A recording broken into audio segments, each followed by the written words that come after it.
Solomon, the 4th chapter.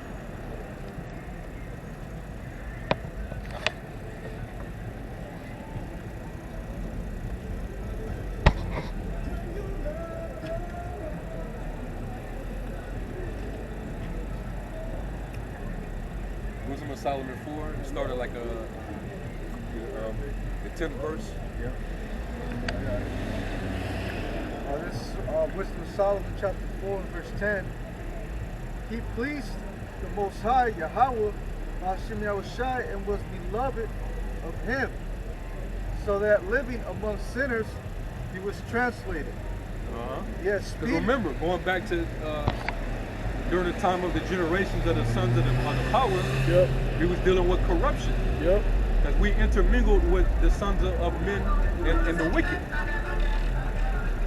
So that's when we started to evil were multiplied on the earth in that early time too. Con. What did it say in the 6th chapter of Genesis? That men that corrupt themselves. Yeah, exactly. Yeah, you got it. Every thought of every imagination continual was evil. Continually evil before the eyes of the Lord. But he was translated in that time, meaning he wasn't on that same vibration. Right, but if the Lord didn't take him, Yeah, he would have been. he could have been subject to that corruption. No flesh left to save. Exactly. Yep. The Lord had to.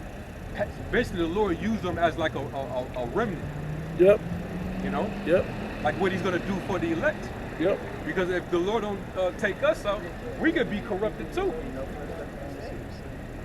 That's why the Lord prayed for His disciples. He said, "I pray that thou shouldest take them from the world, He'll take them but from to keep them from the evil."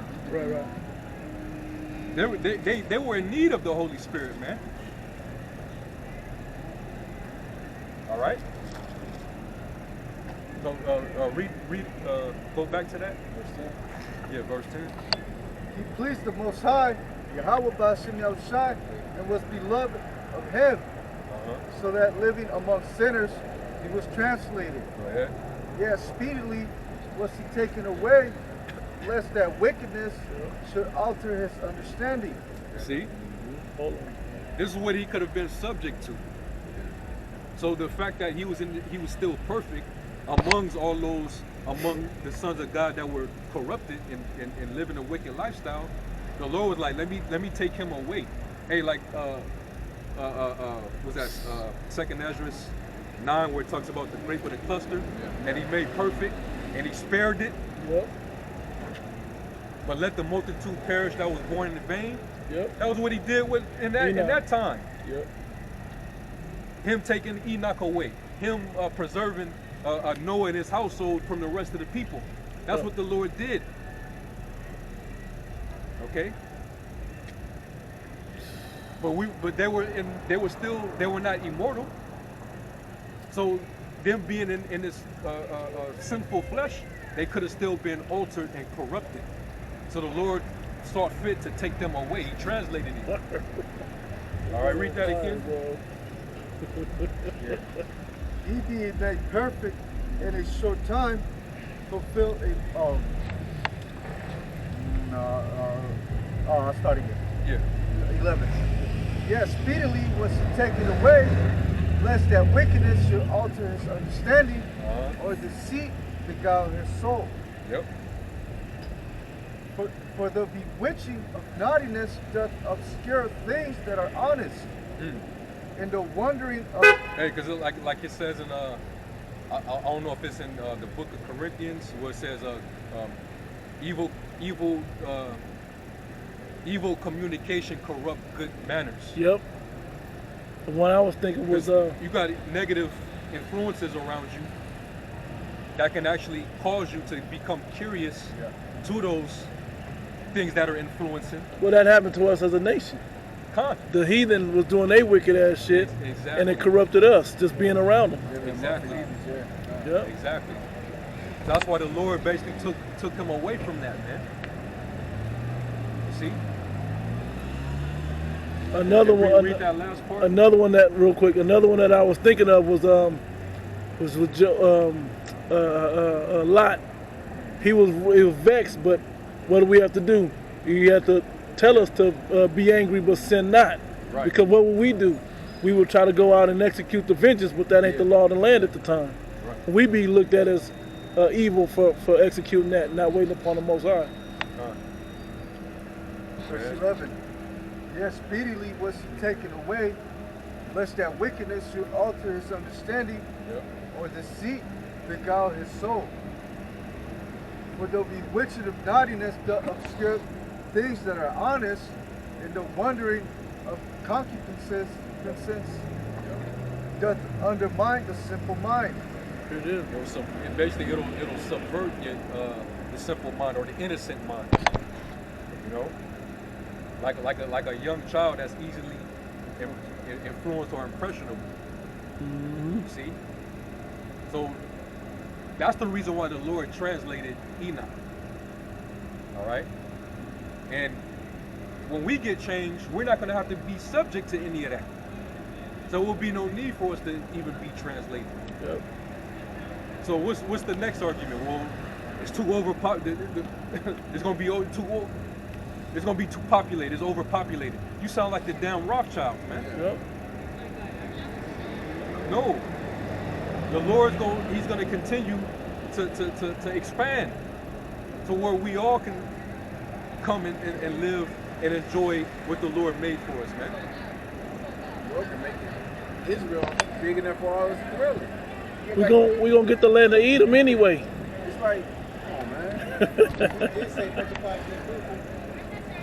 Hey, I'm saying. We're going to have multiple wives, so yeah, we're going to be multiplying. You know? Hey, but he act like during the creation, everybody that's on the planet, that's gonna be on the planet, wasn't on the planet from then. Right. We fit in Right. when Pangea. Right. Earth wasn't quite the same. It was a landmass, but it wasn't the same size. Why wouldn't we be able to fit now? They saying everybody can fit into the state of Texas. Huh.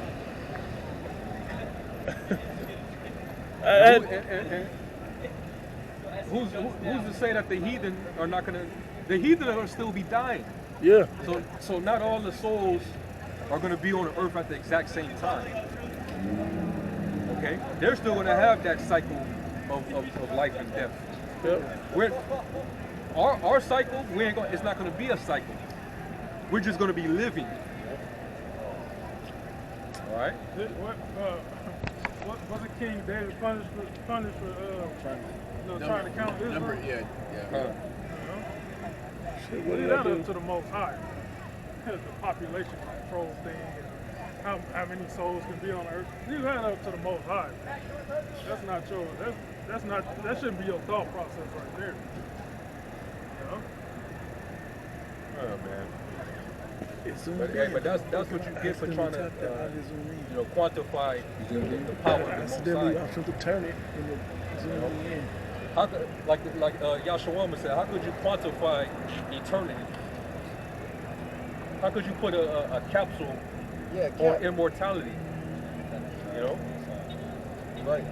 Crazy. Isaiah trying to carry it. Try to think like There you the go. Lord said, my thoughts are not your thoughts. Ways not your ways. I got it. Ezra, no, Sirach. I believe it was Sirach. No matter of fact, it was Ezra, Sirach. He said, think it's thou to comprehend the Most High. Roman paraphrase. Thou canst not. Yeah, the angel kind of checked Ezra, man. You know? So it be all deep and shit, man. Yeah. He basically was telling them, hey, stay in your lane, man. Now, it's good that you ask these questions because you're sincere.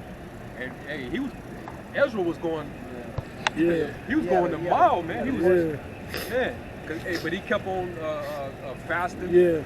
He was fasting for weeks to get all them revelations, man. Okay? And the angel had to kind of like, hey, man, like, kind of, Pump your brakes, remember, man. you're still on the earth. You're a man. You know? And the things of the heavens, only he of the heavens can deal with that. When we deal with that type of stuff on the earth, all it does is it presses down on your soul. Yep. Give me that in Wisdom of Solomon 9. I think it's like around 13th verse maybe. All you're doing is pressing it down upon your soul, man. The scriptures say much study is a weariness of the flesh. Trying to figure out certain things, that should have destroyed you, man. 13, right? Especially if it's too above your, you know, your pay grade, so to speak. Wisdom of Solomon 9 and 13. For what man is he that can know the counsel of the Most High? Or who can think what the will of the Lord is? For the thoughts of mortal men are miserable, and our devices are but uncertain. And we're all mortals right now. You know, the fact that you even trying to debate about this, man, you got a corner, that's a mortal thought. The scriptures say to put off mortal thoughts, man. Go ahead. Verse 15. For the corruptible body presseth down the soul, and the earthly tabernacle weigheth down the mind that museth upon many things. Yeah, you just musing upon all type of things that, you know, it's not in your strength to understand.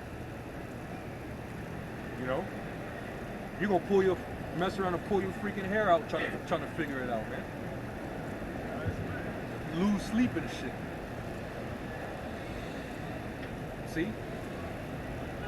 It weighs down. It causes weariness of the flesh, man. You're gonna bug yourself out. That's why we don't try to get into all that stuff, man. People try to get into the, you know, the whole flat earth shit that's going on. You know, we don't get into that. You know, and then okay, so let's say you figure this out. Okay, what now? What's next after that? All right, it's flat. Now what? Yeah. Right. Trying to go to the edge. You gonna try to jump off of it next? What you gonna do? Niggas ain't gonna be no excavation. Niggas ain't gonna do no travel. Oh, To man. find out. Yeah. Read that part again. Okay. For the corruptible body presseth down the soul, and the earthly tabernacles weigheth down the mind that museth upon many things. And hardly do we guess aright at the things that are upon earth. You could barely get you could barely get what's right on the earth that you live on. And they say they guessing. You guessing. You don't know. You know that for certain that this is that and that is whatever. You know, they're just it's this Esau with their hypothesis is, you know, guessing on this, and these niggas out here, our people, are taking it for face value, taking it as For fact, truth, as a truth. You're giving a hypothesis on what's going to happen after the 1,000 years into the kingdom. Yeah. What are you doing? Yeah. Let's deal with getting into the chariot and establishing the kingdom on earth before we worry about after 1,000 years. We ain't worried about that, man. And they don't know how to, basically what you just said, tell their people that follow them that. Like, hey, we don't know, you know, and that's a pride thing too. To say, hey, we don't know what's going to happen after 1,000 years, but your concentration should be on salvation and getting into the kingdom.